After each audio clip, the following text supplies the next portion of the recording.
Meneja mkuu, mnagawa vipi shughuli pale kikosini kati ya muda wa kutumikia taifa na muda wa kutunga ngoma kali kama hizi za kina Babarita? Ni kama nilivyoeleza, mlezi wa kikundi ni mkuu wa kikosi mwenyewe. Sasa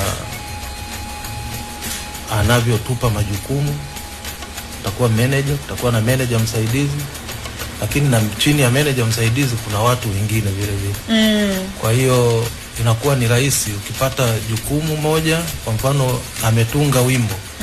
Shatunga nyimbo nyingi tu.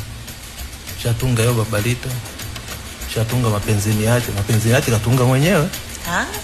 Mpaka wakati mwingine wao wanamuuliza, mkuu, unapata wapi huu? Mbona mimi mwenyewe tu mfuasi, lakini nakosa hata jinsi ya kuconnect hizo. Anasema kama yo Babarita aliniambia siku moja, akaniambia bwana, huu wimbo nimetunga usiku wa manane. Nimeamka nikapata wazo, hapo nikaandika. Akatuletea, na sisi tunawagawia meneja msaidizi kwenda kwa hawa sasa watendaji. Kwa kweli wanajitahidi, tuna mambo mengi lakini wanajitahidi vijana. Hongereni sana. Wao wanaingiza muziki wenyewe, wanaweka sauti wenyewe. Sisi tunakuja kuhariri tu, kujitoa, ili weka hivi. Kwa hiyo unafanya decentralization. Soko la muziki likoje hivi sasa? Bendi yenu ina miaka 7 sasa hivi, sivyo? Soko mnalionaje? Sasa kwa sisi hatujaangalia soko sana. Nyie mtaki pesa.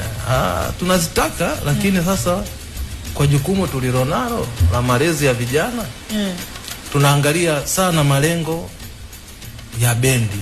Malengo ya bendi sana ni kuibua na kukuza vipaji vya vijana wa Kitanzania,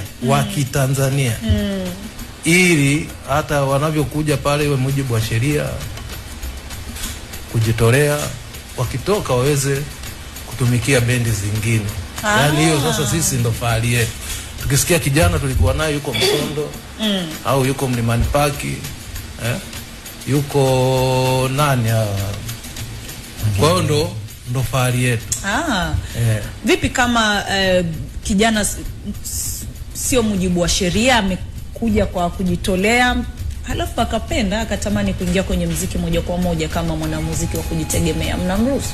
Tunamruhusu, tena kwa mikono miwili. Ndio jukumu letu. Kijana wa pesa anazokuwa anapata mitandaoni huko kama YouTube, wapi anazileta jeshini ama zinakuwa zake? Ni za kwake. Upo mwaka wa mbele. Imewashika.